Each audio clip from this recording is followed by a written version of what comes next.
আর গাইবান্ধা জেলাতে বিবাহের শুরু থেকে নিয়ে শেষ পর্যন্ত যা নিয়ম আছে সবই হারাম, সবটাই শিষ্টাচার। গাইবান্ধা জেলাতে গোবিন্দগঞ্জে চাঁদপাড়াতে বিবাহের নিয়মের শুরু থেকে শেষ পর্যন্ত সবই হারাম, একটাও জায়েজ নয়। দেখি কোন মায়ের বেটা বৈধতা দেখাতে পারে। আমি বলছি মেয়ের কাছে বিবাহ পড়ানো যাবে না। আমার একটা শ্বশুর মেয়ের কাছে গিয়ে আমাকে না বলে বিবাহ পড়িয়ে দিয়েছে। ধর্ম দেখাচ্ছে, জোর করে ধর্ম দেখায়। আমার চা শ্বশুর আমাকে ধর্ম দেখাচ্ছে জোর করে। সারা দুনিয়ার মানুষ যদি মেয়ের কাছে গিয়ে বিবাহ পড়ায়, সারা দুনিয়ার মানুষই পাপী। আমার জীবনের সারা দুনিয়ার মানুষ রাসূলের সাথে অন্যায় করেছে। বাপ ছাড়া বিবাহ হয় না। আল্লাহ নবী বলছেন লা নিকাহ ইল্লা বিওয়ালিন, বাপ ছাড়া বিবাহ হবে না। কোর্টের বিবাহ বাতিল, কোর্টের বিবাহ বাতিল, কোর্টের বিবাহ বাতিল। আল্লাহ রাসূল বলছেন আইয়ুমা ইমরাতিন নাকাহাত বিগাইরি ইজনি ওয়ালিহা ফানিকাহু বাতিল, ফানিকাহু বাতিল, ফানিকাহু বাতিল। বাপ ছাড়া বিবাহ হলে বিবাহ বাতিল, বিবাহ বাতিল, বিবাহ বাতিল। আল্লাহর নবী তিনবার এই কথা বলছেন।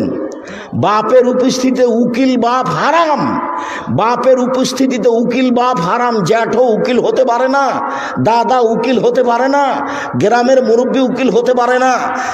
আপনার গাইবান্ধা জেলার গোবিন্দগঞ্জ থানার চাঁদপাড়ার বাইশপুরের জগন্নাথপুর গ্রামের বিবাহের একটা নিয়মই জায়েজ নাই, সবই হারাম। আমার চোখে দেখা, আমি বসে আছি, তো আমি যখন বলেছি যে মোহর এত টাকা হবে, তো আমার মামা শ্বশুর লাফ দিয়ে উঠেছে, ওটা বলছে বিবাহ তুলে দাও, বিবাহ তুলে দাও। ছেলে খারাপ, এই বৈঠকে বসে কথা বলে। রাগ করে চিল্লা চিল্লি করে আমার মামা শ্বশুর ভিতরে আসলো। এসে এখন আমার শাশুড়ির সামনে কি কি যে বললো, ব্যাগ বকচা হাতে করে চলে গেল সোলা গাড়ি, থাকলোই নেই। অপরাধ কি? আমি কথা বলেছি বিবাহের বৈঠকে, সেই জন্য।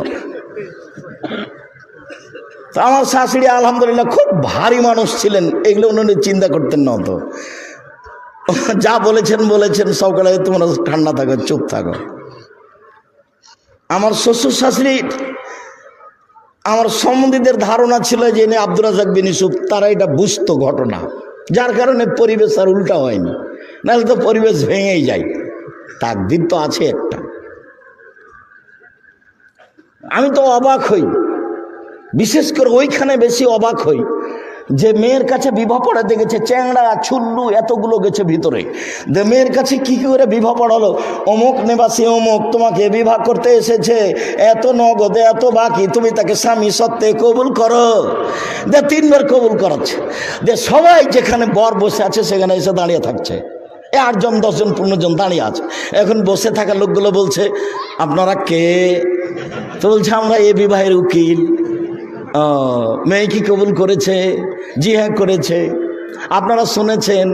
জি শুনেছি। তাহলে বসেন। তখন বলছে মনে হচ্ছে যে হিন্দুদের বিবাহ লেগেছে কলার গাছের চতুর্দিকে ঘুরে, ধর্ম পাগল হয়ে গেছে। ধর্ম রাজশাহী চাঁপাইনবাবগঞ্জের হাওয়াই লাড্ডু, दोनों हाथ में लड्डू है, जो चाहे उसको खा ले, जो चाहे उसको छोड़ दे। ধর্ম পাগল হয়ে গেছে। গাইবান্ধা জেলায় এসে ধর্ম কি হয়ে গেছে? পাগল হয়ে গেছে, কলা গাছের চতুর্দিকে ঘুরে। এতগুলো মানুষ দাঁড়িয়ে আছে আর ওরা বলছে যে মেয়ে কি কবুল করেছে? জি করেছে। আপনারা কি শুনেছে? জি শুনেছি। তাহলে বসেন। কেউ বলে না কেন? 30 বছর থেকে বলছি এটা নাজায়েজ। কেউ বলুক যে আপনি ভুল বলেছেন, সাহস করে না কেন?